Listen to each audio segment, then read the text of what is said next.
Ehud Barak, the former Israeli Prime Minister and Defense Minister, in 2013. Johannes EiseleAgence FrancePresse, Getty Images Washington. Ehud Barak, the former Israeli leader known for his hawkish views on Iran, said it would be a mistake for President Trump to decertify the Iran nuclear deal, both because it would play to Iran's advantage and because it would scuttle any hope of a negotiation with North Korea.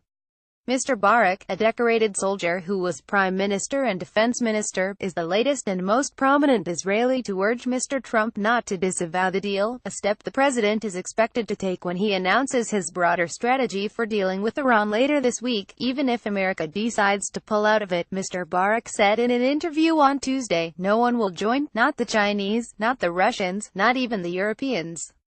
It will serve the Iranians. Iran," he pointed out, "is complying with the terms of the agreement.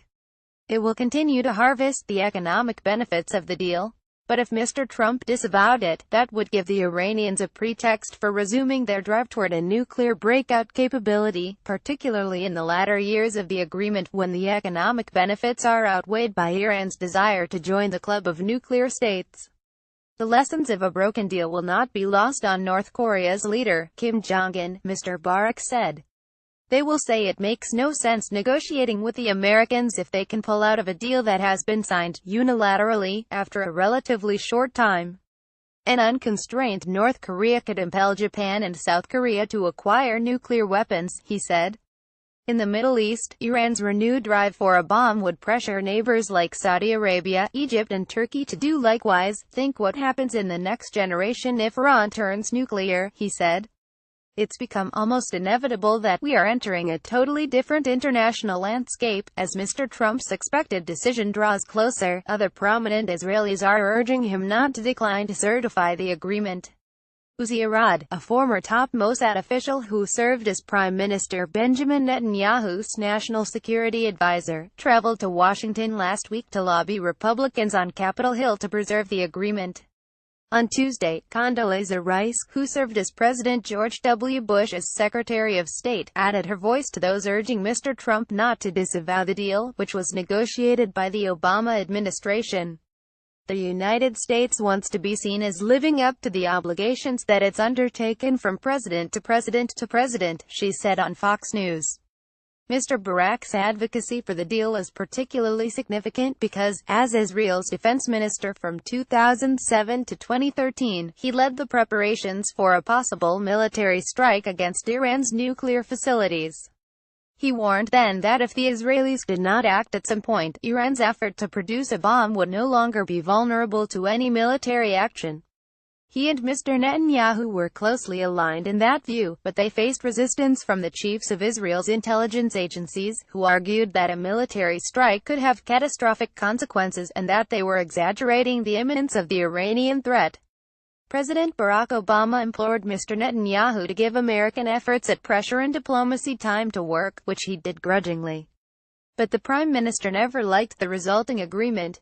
He lobbied against it in the United States Congress and encouraged Mr. Trump to try to renegotiate its terms. "Israel is not part of the deal. Change it, or cancel it," Mr. Netanyahu said at the United Nations last month. "Fix it, or nix it." Under the action being contemplated by the White House, Mr. Trump would essentially kick the agreement to Congress, which would have to decide whether to reimpose sanctions on Iran, a step that would almost certainly blow up the deal, or use the threat of renewed sanctions to try to force the Iranians to renegotiate parts of the agreement. "Like many Israelis," Mr. Barak said, "I think the Iran deal is a bad deal. But it is a done deal. With the agreement in place," he said, "Iran is far from being an existential threat to Israel." But he added, "It carries all the potential of turning into an existential threat in the longer term, a scenario made more, not less likely, by walking away from the deal," he said. While refusing to certify the agreement would be politically satisfying for Mr. Trump, Mr. Barak said, it would also not help the United States in its campaign to curb Iran's ballistic missile program, its support for terrorist organizations, or its cyber warfare operations. For Mr. Barak, the implications for North Korea are just as far-reaching. The United States, he said, had no military option to destroy the North's nuclear facilities because of the massive retaliation that the North Korean leader would inflict on South Korea. That leaves only a strategy of negotiations, backed by sanctions, to coerce the North to curb its behavior. Kim Jong-un is extreme, Mr. Barak said. But he is totally predictable and almost transparent, simple to understand. He just doesn't want to experience what happened to Gaddafi and Saddam Hussein. Basically, there is no way he will give up his nuclear intentions. Mr. Barak, now 75 and a non-resident senior fellow at the Belfer Center at Harvard, said the bellicose threats between Mr. Kim and Mr. Trump raised the risks of a miscalculation that could lead to war. No one personally remembers the Cuban crisis or the Berlin crisis, he said. People at the leadership level don't have the fingertip feel for how easily the world situation can cascade.